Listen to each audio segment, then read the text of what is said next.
اس کونے میں بیٹھ کے دعا مانگ رہا ہے، ذرا اس کے دعا کے لفظ سنیے۔ اللہم انی اسألک بانک انت اللہ، اے اللہ میں تجھ سے اس لیے مانگتا ہوں کہ تو میرا اللہ جو ہے۔ ذرا غور کیجئے، میرے والد گرامی فرماتے تھے کہ بیٹا باپ سے کہے کہ ابا جی میں آپ سے اس لیے مانگ رہا ہوں کہ آپ میرے ابو جو ہیں، تو باپ کو اپنا وجود بیچ کے بھی دینا پڑا تو اس کی ڈیمانڈ پوری کرے گا۔ جو اس لفظ ہی ایسا کہہ دیا کہ ابو میں آپ سے اس لیے مانگ رہا ہوں کہ آپ میرے ابو جو ہیں، تو میں نے آپ سے ہی مانگنا ہے۔ تو بندہ کیا کہہ رہا ہے؟ اللہم انی اسألک بانک انت اللہ، اللہ میں تجھ سے اس لیے مانگ رہا ہوں کہ تو میرا اللہ جو ہے۔ لا الہ الا انت، تیرے علاوہ کوئی ہے بھی تو نہیں۔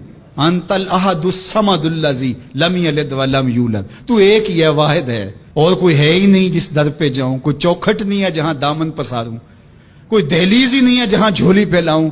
تو بے نیاز ہے، اور تجھے نہ کسی نے جنم دیا اور نہ تو نے کسی کو جنم دیا۔ مالک میں تیرے حضور دعا کر رہا ہوں۔ یہ وہ دعا کر رہا تھا کہ میرے حضور نے سن لی۔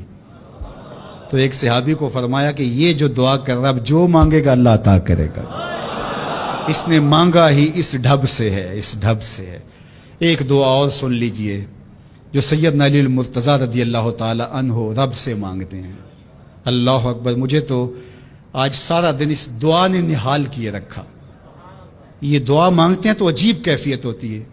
یا سریع الرضا اغفر لمن لا یملک الا الدعاء، اے جلدی راضی ہو جانے والے، چھیتی مان جانے والے، اغفر لمن لا یملک الا الدعاء، اسے معاف کر دے جس کے پاس دعا کے علاوہ سہارا ہی کوئی نہیں، جس کے پاس دعا کے علاوہ کچھ ہے ہی نہیں جو پیش کر سکے۔ التجا ہی کر سکتا ہے، ترلا ہی کر سکتا ہے، منت ہی کر سکتا ہے۔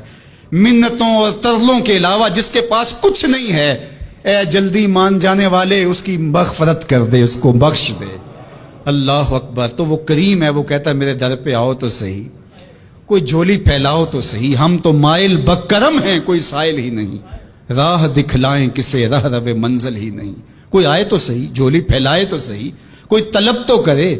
دنیا والوں سے مانگیں تو ناراض ہوتے ہیں، اللہ سے نہ مانگیں تو ناراض ہوتا ہے۔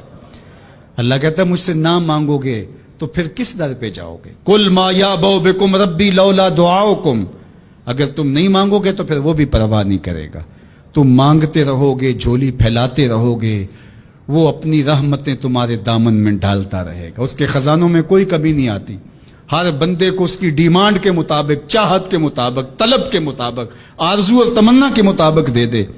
اس کے خزانوں میں پھر بھی کوئی کمی نہیں آتی۔ تو اسی سے مانگیں۔